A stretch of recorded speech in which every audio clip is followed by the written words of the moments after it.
It's August 21st, 2019. Welcome to another episode of the Josh Scanlon Podcast. I'm glad you're here. Today we're going to talk about rent-seeking, public choice economic theory, and how it applies to retirement research. Yes, indeed. This is exciting. Trust me, you'll get a lot out of this. And the reason for that is because anytime you hear retirement research, it's always negative. And anytime you see that, you got to say, what's in it for these guys? What's in it for these guys? Always say that, please, because the overwhelming evidence that most retirees are currently just fine. They're happy. They're living large. They're not poverty ridden. They're not eating cat food. They're living fine. And yet all the retirement research is showing that everybody's going to be destitute, freaking living on ramen noodles in a van down by the river. So there's something that has gone awry here in terms of the research relative to the actual reality on the ground. So let's dive into this a little bit. I'm going to get a cup and drink a sip of my Walmart French roast coffee. It's the best way to get good coffee for cheap. All right, so I want to define a couple terms first. All right, so first thing we're going to do is we're going to define what's called public choice. Public choice theory is something that goes back a long time, and it's good to understand what public choice theory is because we'll examine it how it relates to the topic at hand of rent seeking we'll be rent seeking for sure, but how it relates to retirement research. So first and foremost, let's go to public choice theory. Hold on just a second while I get my computer up there. Hold on, so let me pause it for a sec. All right, so from econolib.org, public choice theory. Public choice applies the theories and methods of economics to the analysis of political behavior, an area that was once the exclusive province of political scientists and sociologists. Public choice originated as a distinctive field of specialization a half century ago in the works of the founding fathers, and there's a number of names here. We'll cite a couple: Gordon Tullock, James Buchanan, who won a Nobel Prize, William Niskanen, Mansur Olson, and others. It's a great field of study for sure. Public choice has revolutionized the study of democratic decision-making processes. Again, this might seem boring, but I'm telling you, hold on. It's going to be a big deal in how it relates to retirement planning. It relates to retirement planning and how you need to understand this for sure, especially as you're considering your own. All right, so as James Buchanan artfully defined it, a public choice is politics without romance. The wishful thinking it displaced presumes that participants in the political sphere aspire to promote the common good. In the conventional public interest view, public officials are portrayed as benevolent public servants who faithfully carry out the will of the people. Intending to the public's business, voters, politicians, and policymakers are supposed somehow to rise above their own parochial concerns. In modeling the behavior of individuals as driven by the goal of utility maximization, economics jargon for personal sense of well-being, that people do what they can to best promote their own self-interest. That's a fact. Economists do not deny that people care about their families, friends, and a community, but public choice, like the economic model of rational behavior on which it rests, assumes that people are guided chiefly by their own self-interest, and more important, that the motivations of people in the political process are no different than those people in the stake, housing, car market, and other enterprises. They are the same human beings after all. As such, voters vote their pocketbooks supporting candidates and ballot propositions they think will make them personally better off. Bureaucrats strive to advance their own careers, and politicians seek election or re-election to office. Public choice, in other words, simply transfers the rational actor model of economic theory to the realm of politics. Incredibly interesting, actually. Two insights follow immediately from economists' study of collective choice processes. First, the individual becomes a fundamental unit of analysis. Public choice rejects the construction of organic decision-making units such as the people, the community, or society. Groups do not make choices, only individuals do. The problem becomes how to model the ways in which the diverse and often conflicting preferences of self-interested individuals get expressed. Second, public and private choices differ, not because the motivations and actors are different, but because of stark differences in the incentives and constraints that channel the pursuit of self-interest in the two settings. A prospective homebuyer, for example, chooses among the available alternatives in light of his personal circumstances and fully captures the benefits and bears the cost of his own choice. The purchase decision is voluntary, and a bargain will be struck only if both a buyer and a seller are made better off. A bargain, essentially a deal. If, on the other hand, a politician proposes a project that promises to protect the new homeowner's community from flooding, action depends on at least some of his neighbors voting for a tax on themselves and others. Because the project's benefits and costs will be shared, there's no guarantee that everyone's welfare will be improved. Support for the project will be likely forthcoming from the owners of houses located on the floodplain because they expect to benefit the most. Their support will be strengthened if taxes are assessed uniformly on the community as a whole. Homeowners far from the floodplain for whom the cost of the project exceed benefits rationally will vote against the proposal. If they find themselves in the minority, they will be coerced into paying for it, even though they voted against it. Unless the voting rule requires unanimous consent, which allows any individual to veto a proposal, those harmed can relocate easily to another political jurisdiction. Collective decision-making processes allow the majority to impose its preferences on the minority. Public choice scholars have identified even deeper problems with democratic decision-making processes, however. So again, what happens is the idea is that the 50 plus 1 model is we need 50 people plus 1 to benefit, and all 100 people, even the 49.9% of the people who don't, will pay for the benefits of the 50 plus 1. That's a democratic process. It's not a good process system, but like I guess who was it? Winston Churchill said, somebody said it was better than all the other ones out there. All right. So we're going to go down a little bit more because they talk a lot about how this works. So hear me out for just a second. I'm telling you, we'll get into this. Here's how it comes to bureaucracies. You ready? Owing to the benefits and the specialization and division of labor, legislatures delegate responsibility for implementing their policy initiatives to various departments and agency staffed by career bureaucrats who secure their positions through civil service appointment rather than by democratic elections. So remember that. Owing to the benefits of specialization and division of labor, legislatures, i.e. the elected people, delegate responsibility for implementing their policy decisions to career bureaucrats. Understand that, it's critical.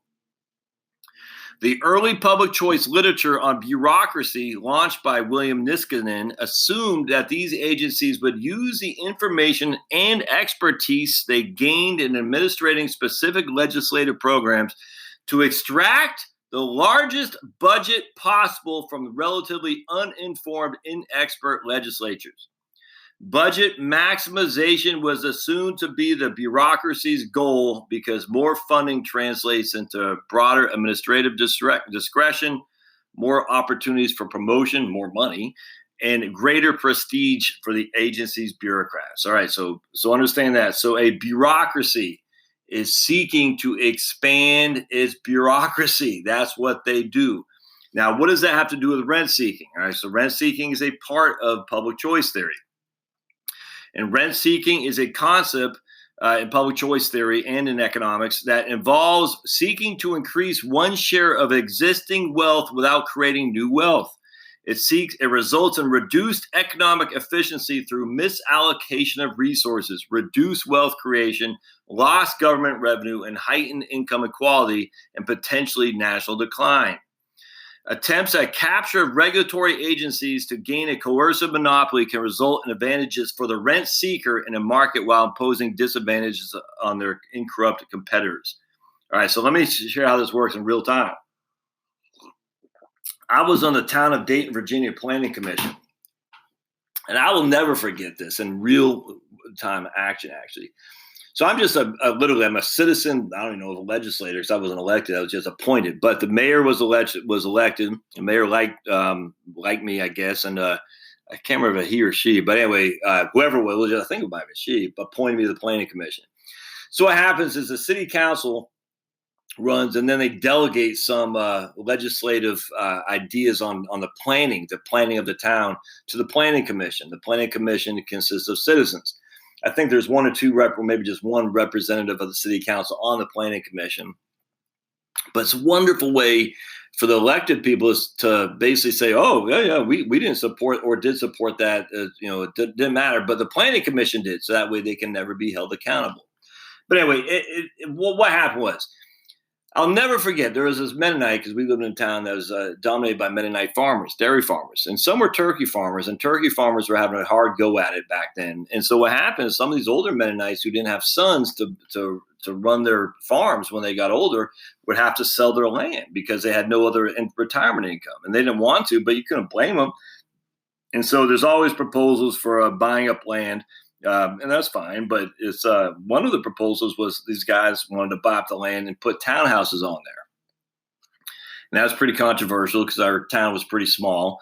And they're like, oh, no, townhouses. And I voted for it. So look, they got a right to do what they want. It's private property, man. I don't care. You know what I'm saying? If you don't want it, you buy the land and do whatever you want with it. But anyway, long story short, I'll never forget. We were sitting in there talking about this, and it always went through in the meeting, and it always went through the town planner, the town administrator, if you will. And it was weird. And so basically, the people in the planning commission, and thus the city council, and thus the mayor, everything went through this one guy, this town administrator. And we're having a debate one day because we had citizens that were against it, and citizens that were for it, and people were for it were the developers, of course.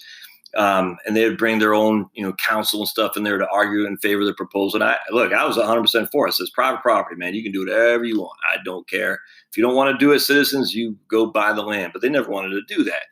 They just wanted, close the door behind me kind of thing. I'm here. I don't want anyone else joining me. And I find that to be, bad. That's bad behavior. I find that to be bad. But anyway.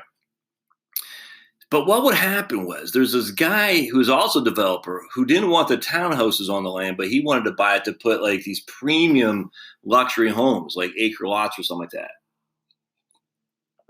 And I'll never forget, he would argue his case, but he wouldn't even really address us as much as he would address the town administrator.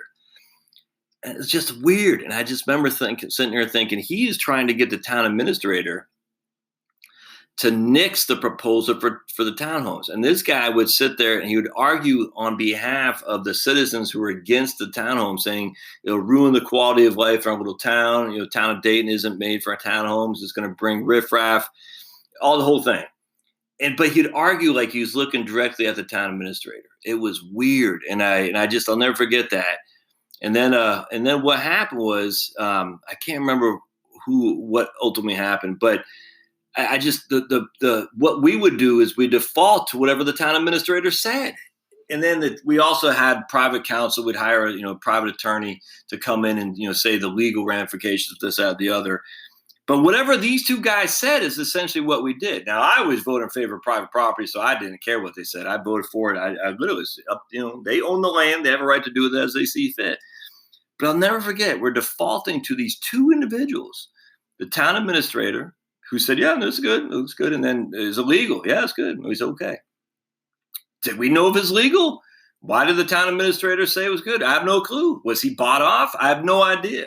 But I'll never forget that one guy who's making his case like he was talking to the town administrator. And I was sitting there thinking, what if that guy were to give that town administrator a $25,000 gift? That's a bribe, I suppose, but you can give money. And just because you're sitting on the town administrator, that doesn't mean you're denied your right to accept a gift. It was crazy. And I think of all the towns in America, all the counties, all the tiny little corporate havens or government havens, and they're run by one guy. It's crazy. And if you're on his inside, he will promote you at the expense of others, i.e. rent seeking, attempts at capture of regulatory agencies to gain a coercive monopoly. That's exactly what's going on here. So let's just say I'm a developer. I could care less what the city commission, town council says. I want the regulatory agency, i.e. in this case, the town administrator, to be on my side. So I'm going to wine and dine him like there's no tomorrow. It's crazy. And I'll never, ever forget that. I sit there thinking, man, all through America, you got a town administrator who really runs the strings. But it's even more than just your local little town. That's where corruption goes without question. I mean, it's less and less corruption as you get higher in terms of this kind of corruption, where I'm going to give the town administrator, freaking free tickets, go see the Redskins, and he'll approve my development scheme. But as you go higher, it's less of it, but it's bigger. So let me give an example.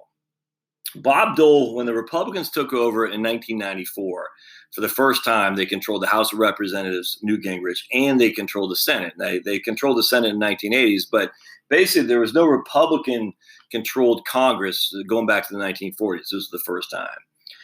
But and I was working for my dad, and he did this thing called the Health Benefits Letter, which was free markets, patient power, and he was basically arguing the libertarian mindset of healthcare, because back then Hillary Care was coming down the pike, which was even worse than Obamacare, if memory serves. But so I would courier his newsletter down to the legislator in D.C.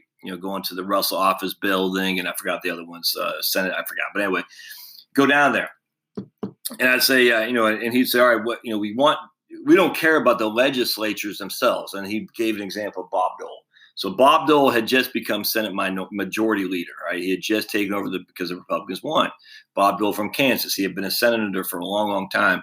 He goes, he doesn't matter. He's a token. What matters is his chief of staff. And someone like Sheila or Shirley or something like that, she had the power. It was her, his chief of staff. Actually, let me find her, because Bob Dole's chief of staff, because I'll tell you exactly who it was. And it was not, I said, what? Bob Dole's chief of, right there. It's Shirley or Shelley or something. It was Sheila Burke. That's what it was. Sheila Burke. Sheila Burke had the power. Oh, man, I will never forget that, man. And he said she's the one pulling the strings. Bob Dole is just a mouthpiece, man. He didn't know what's going on. And so she said, we gotta, basically have her see our way. And the funny thing with Sheila Burke was that she wasn't a rabble-rousing conservative like the Republican Revolution was purportedly to be. She was a career bureaucrat. Now, she was a Midwestern conservative, nothing wrong with that, but she wasn't like a libertarian conservative. She was the old school conservative. Let's get along, let's not fight. I can do big government for you, you do big government for me, but more conservative values. But she wasn't a libertarian at all in terms of free markets or anything. It's just the old Midwestern conservatism of the day, which is big government conservatism. And inherently you think that's not so bad, but big government conservatism is still big government. And big government is always bad everywhere it's tried. Regardless if you're trying to do it with conservatism or liberalism, big government is always bad. In fact, I was just reading in Australia, so they have a theoretically conservative government down there now who surprisingly won an election, and they're enacting big government laws. And the issue is you never hire a conservative to do the labor work, and that's or in this case a Tory to do the work of the labor. And essentially, if you want big government, you hire the left. And you don't want big government, you hire the right. And so when the right gets elected and does big government, that's so the whole point was the rent seeking. You had to get Sheila Burke. She was the one who would get Bob Dole to bring the stuff to vote for the Senate and whatnot. It was I'll never forget that. No one knows and I'm looking right now. There's a video from Harvard University on Sheila Burke. Sheila Burke, former chief of staff on Bob Dole. There's only 494 views because no one knows who Sheila Burke is. No one knows. But Sheila Burke had the power. She had the power. It's nuts. All right. So what does this have to do with retirement planning? It's pretty simple. So we're going to read this from Center for Retirement Research at Boston College. Now, I want to read a couple things here. All right. So the Center for Retirement Research at Boston College is part of a consortium that includes parallel centers at the University of Michigan and the National Bureau of Economic Research. It was established in 1998 through a grant from the Social Security Administration. The center's mission is to produce first-class research and, here's the critical thing, forge a strong link between the academic community and the decision makers in the public and private sectors around an issue of critical importance to the nation's future. To achieve this mission, The center sponsors a wide variety of research projects, transmits new findings to a broad audience, trains new scholars, and broadens access to valuable data resources. It's also affiliated with the Brookings Institute, Syracuse University, and the Urban Institute. Anything jump out at you there? Well, if you think about it, those are not right-wing free market groups at all. Brookings Institute is on the center left. Urban Institute is on the more left, center left. Syracuse University, all these universities are all far left nowadays. It's just the way it is. In fact, I'm looking at the social. Let's see, on the SSA.gov, they talk about how the center, how they gave huge amounts of money through. Let's see, hold on just a second. Through the to the CRR, the Center for Retirement Research. Hold on just a second. Let me pause for just a second. All right, folks. So I just published my fourth book called "You Can Retire on Social Security." Just go to Amazon.com, type in my last name, Scandlen, Scandlen, Scandlen. And all my books show up there just right for you to pick and choose from. I encourage you to buy all of them, actually. And if you're a Kindle Unlimited subscriber, they're all free.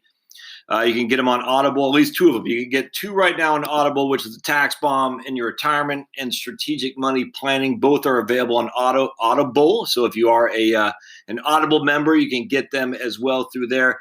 You Can Retire on Social Security will shortly be up on Audible. We're working on that right now. If you do Audible and you do it through my link, which I'll put in the show notes, I do get paid. So make sure you try to get me as rich as possible. Excellent. Anyway, get the books online through Amazon. Kindle Unlimited is free. You get the paperbacks. I can't remember how much I charge on the paperbacks. Kindle version for sure, and the Audible books as well. So don't forget, if you get a chance, you want some good old-fashioned reading on financial planning. Doesn't get any more exciting than that? Of course not. Go to these websites. Go to Amazon.com and type in my last name. All right, thanks, guys. Stay tuned for the episode. Oh, man, I can't believe I have this sponsor, Spotify. This is fantastic. We all have Spotify apps on our phones, and you should too. So if you're listening to this, you obviously like podcasts. You probably like music too. I know I do. On Spotify, you can listen to all that in one place for free. You don't even need a premium account. Spotify has a huge catalog of podcasts on every single topic you can possibly imagine, including the one you listen to right now, the Josh Scanlon podcast on Spotify. On Spotify, you can follow your favorite podcast so you never miss an episode, download episodes to listen to offline, wherever you are. Easily share what you're listening to with your friends. So if you want to share your old buddy Josh Scanlon podcast with somebody, you can do it via Spotify's integration with social platforms like Instagram. Just search for the Josh Scanlon podcast on the Spotify app or browse podcasts in the Your Library tab and follow me so you never miss an episode of the Josh Scanlon podcast. Spotify is the world's leading music streaming service, and now you can be your go-to for podcasts too. So I'm excited to have Spotify as a sponsor, so definitely check them out. Hey, thanks, guys. All right, so this is from the SocialSecurity.gov website itself, and they're talking about an article that I'm looking at right now, but they say the center, the Center for Retirement Research's research contributions over its 10-year history and their implications for Social Security retirement. Okay, that's what I want to say here. Oh, yeah, here we go. The CRR, the Center for Retirement Research at Boston College, has received substantial funding support from the Social Security Administration in each area and has also successfully leveraged SSA's investment by attracting funding from other sources. A little bit of rent-seeking there. The SSA, Social Security Administration, is a government bureaucratic entity, a bureaucracy, if you will. The CRR gets funding from this government bureaucracy, and they use that to leverage that for other funding mechanisms as well. Interesting, huh? So what's the Social Security say? Well, they say essentially the SSA that 63% of all retirees' income roughly comes from Social Security. All right, now whether or not it's true or not, we can debate that because the current population survey is inadequate. We've since found. So let's go back to what that means. I'm trying to paint the picture here. The Boston College Center for Retirement Research gets a substantial funding from the Social Security Administration, which is funded by us, the taxpayer. The Social Security Administration, do they have any benefits at all in expanding their bureaucracy? Well, public choice theory says yes, absolutely. A bureaucracy wants to enhance its power, which will give it more income to the bureaucrats in there, more prestige as well. The rent seeking would be that they're trying to say, look, we need more and more funding because there's more and more that needs to be done to improve Social Security. And we're going to farm some of that research out to CRR, the Center for Retirement Research. Now, do you think the Center for Retirement Research will say, no, Social Security is not a good mechanism, or Social Security is a good mechanism for promoting financial security for individuals? I mean, think about that. Come on. And it's almost like the race hustlers like Al Sharpton and Jesse Jackson. They've been hustling racist diatribes for years. And there was some at some time, absolutely. But the way you look at it now, you think there's more racism today than there was 30 years ago. And this is what Thomas Sowell, Walter Williams, even Booker T. Washington has said. They will never, ever, ever solve the race crisis as long as there's money to be made by promoting racist theory. All right, they'll never will. And this is the same thing here. You'll never solve the retirement crisis as long as there's money to be made by promoting a retirement crisis. They will never solve the climate change crisis as long as there's money to be made by promoting the climate change crisis. It's the exact same thing. We do rent seeking. We say there's this crisis. I need more money to investigate the crisis to help solve it. Give me the money to do that, and I will help solve the problem. Oh, but the problem never goes away. In fact, it gets worse. In fact, here's the Southern Poverty Law Center. And so I mean, think about this. The SPLC was active in basically disbanding the Klan and the Aryan nations. There is no racism to that degree anymore. There's just not. There's not. Stop it with this idea that there's freaking white hoods under every bed anymore. White nationalists. This is freaking insanity gone wild. But it does draw money from gullible, wealthy, rich liberals in the Northeast. And that's the SPLC saying that, not me. It just is inherently obvious to me that they frighten the wealthy, liberal, Northeastern liberals who are guilt-ridden to say, look, we might not have the Aryan nations or Klan anymore, but we got the Family Research Center, Alliance Defending Freedom. Those are now on our hate maps. So give us money to fight these guys. It's insane. Jesse Jackson, Al Sharpton, the same thing. These are guys. Jesse Jackson gave Donald Trump an award, and he won the NAACP award too, leadership award. And now all of a sudden out of nowhere, he's a racist white nationalist. This is insane. It's just to create this false issue of fear. All right, so now let's go back again. I promised you I would, to the study from the CRR, the Center for Retirement Research, and let's show you how they're doing some rear guard defending of their back of what their previous research said. All right, so here is an article that says from November 2018. You can hear the backtracking here and the scrambling to protect with their previous research. How much income do retirees actually have? Evaluating the evidence from 5 national data sets. All right, so we already talked about what the funding mechanism is for the CRR, who they're aligned with, the Brookings Institute, the Urban Institute, and Syracuse University.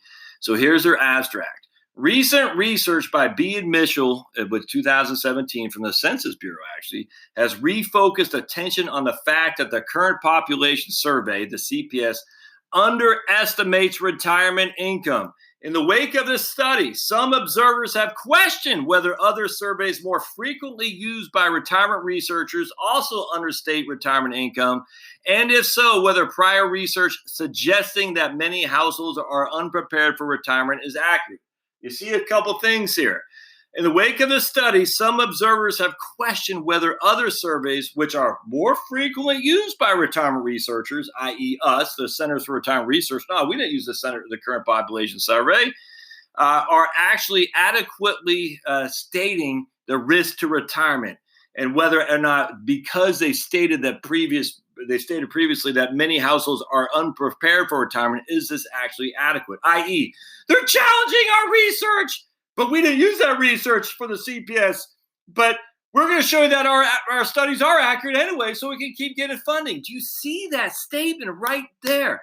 In the wake of this study, some observers have questioned whether other surveys more frequently used by retirement researchers, i.e. again, we here at the CRR weren't using the current population survey. We were using other surveys more frequently. Also understate retirement income, and if so, whether prior research suggesting that many households are unprepared for retirement is accurate, i.e. the research we've done. People are starting to say, is that accurate? I.e., does that not drive you to say, the previous research done on climate change catastrophes did not come to fruition. Thus, should we challenge your current research? All right, so let's hold on just a second. I'll be right back. All right, so thanks for hanging in there. Had to get the boys off to the bus. Being a stay-at-home dad. All right, so let's go back to the CPS or the CRR, Boston College Center for Retirement Research, and their paper that they're trying to look. I'm saying it. They're not saying this, but if you look, man, if you read between the lines of the studies that come down all the time from various what's the word I'm looking for? Middle of the road think tank, so to speak. There's always an agenda. All this stuff, there's always an agenda, which is why I started this whole podcast talking about rent seeking, public choice theory, because a bureaucracy exists to expand its bureaucracy. That's all. There's no other way around that. No other way around that. The bureaucracy exists to get bigger. How they get bigger is by frightening people into these fears that are out there that exist in order to give them to get more money from the government to do more research. Look, man, I was a Republican, rock rib Republican in the George W. Bush mindset for many years. I was. I've always been a libertarian. I've always thought prohibition is evil for all drugs, not just marijuana. Get rid of. I've always thought prostitution. Why are we punishing consenting adults? I've always been a libertarian in that regard. But at the end of the day, the Republican Party was my political home, and it still is mostly. For the most part, we shall see in 2024. But by and large, I err on the side of conservatism, and that's simply because I believe the right to own guns, and I think the left, if they ever take power again, we will no longer have the ability legally. I'll never give them up. So that's why I default to the Republicans. But look at the TSA, the Patriot Act, all that stuff is fear. And look at the insanity that is the TSA now. It's nuts. We got Homeland Security, we got TSA, we got FBI, we got CIA, we got military, we got this, all to protect us. How big does it need to be? How big does this need to be? And it's insane. And so the more and more and more we are fearful, the more the government takes charge. The more the government takes charge, the more your liberties are at stake. And look, I'm using that as a context of how public choice works for every bureaucracy that's out there, including the Social Security Administration. So the Social Security Administration funds groups like the Center for Retirement Research, the Urban Institute, the Brookings Institute, Syracuse University. Do you think they're going to find that, hey, we're good, us all good? No, they're going to find stuff that scares you. So now we find a study from the Census Bureau itself, which is why I give them freaking props for allowing that to be published. That said, the current population survey does not do a good job at measuring wealth of retirees. So now we got this backtracking. And again, that's what I'm saying. They're not saying that from the Boston College Center for Retirement Research. I'm saying that. And so they say in this paper addresses the questions of examining retirement income from the CPS and the 4 other surveys. The paper compares the income measures from each survey to administrative data from tax and Social Security records, both in aggregate and across the income distribution. It then uses a common measure of retirement income adequacy, the replacement rate, to assess overall household preparedness for retirement. All right, they found that 3 of the 5, not the Census Bureau, but 3 of the 5, of which the Census Bureau is one, captures nearly 100%, 96%, and 93% of retirement income consistently. All right, so they're capturing the retirement income pretty well. The PSID, which is the panel survey of income dynamics, captures 80% of income from administrative data, with the most underreporting occurring at the top of the income distribution, so basically the rich people. The CPS is an outlier, that's the current population survey, in of its ability to measure retirement income relative to administrative data, capturing just 61%. This underreporting exists at all points in the income distribution. All right, so so the CRR, Center for Retirement Research, is acknowledging the CPS data is bad. It's just without question. I mean, look, it's you almost couldn't get any worse. 61% of is undercalculating. Yet was the CRR stating this before? I frankly don't know, and I just don't care. Literally, I don't know. I don't care. My presumption is probably not. Now, they were arguing that, hey, we never really used that anyway. That might well be the case. I just don't care because I have an other issue with this, their whole point here for just a second. The estimates, and again, going back to this paper, the estimates of median income replacement rates vary from 55 to 91%, depending on the definition of pre-retirement income. Using target replacement rate of 75%, here it is. These estimates imply that between 42 and 60% of households are at risk of falling short. All right, so they're using a target replacement rate of 75%. And thus, we're assuming we'll just say half the population is at risk of falling short of their income needs. All right, so they're still saying, even though the current population survey was jacked, all these other surveys weren't as jacked, and we're still coming up with basically 50% of the population is at risk of falling short. Research, the policy implications of the findings are, again, this is where the policymakers like, oh, Center for Retirement Research, thanks for giving us policy recommendations. We'll give that to Sheila Burke, the chief of staff of Bob Dole. Again, she's not out there anymore with Bob Dole, but you know, whoever is the current version of Sheila Burke for Mitch McConnell and Chuck Schumer, Chuck and Nancy. We'll give you and then they can run this, and then they're going to do their rent seeking, and they're going to do their public choice. And next thing you know, we're going to get more and more government to research this, because the politicians will never take a position. They're always going to do a blue ribbon panel to research it, and money's got to go there to research it. All right, so research based on these data sets provides an accurate depiction of retirement income in the middle of the income distribution. Well, the survey, three of the five surveys are accurate throughout the distribution. Estimates from the data indicate many households are still in danger of not having enough resources in retirement. All right, so that's, I mean, shocking, right? All right, so I'm going to do another observation on this paper by itself, but I'm just telling you, man, anytime it comes to bureaucracy, you've got to understand rent seeking and the public choice behind it. How are they doing it to expand their dominant, their domain? It's what it is. They're never going to sit there and say everything is good. They're always going to find something that is wrong and that needs to be researched more, and more funding needs to go with it. All right. As always, if you like what you see here, hit the 5-star rating, subscribe, give me a good review on iTunes or whatever it is, wherever you find this. I do need good reviews for sure. That always helps me immensely. So please give me a good review. If you're on YouTube, just thumbs up always helps, and comments are helpful, and share the episode as well. All right, we'll see you next time.